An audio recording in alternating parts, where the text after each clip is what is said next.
In this guide, I'm going to show you how to use advanced analytics for YouTube Shorts. Intro. Now, first things first, you do need to open up YouTube Studio on a computer specifically, rather than just on your mobile device. And I know I'm on my mobile device right now, and I'm going to demonstrate this on it nonetheless.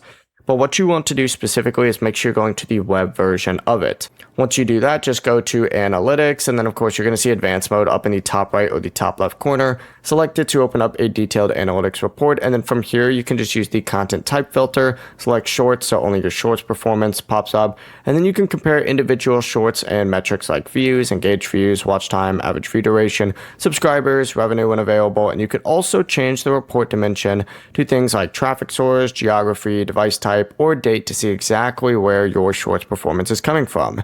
Now, of course, use the date range and comparison tool up at the very top if you want to compare your Shorts across different time periods, but that's the entire process. Before you do leave, make sure to like the video and subscribe to the channel with all notifications on. It really does help with the channel, and it lets us know that you want more content like this. We'd greatly appreciate it. And if at any point throughout this guide you did have any questions, just ask them down in the comment section below and we can help you out further. I'm going to be doing my best to reply to every single comment down there. Peace.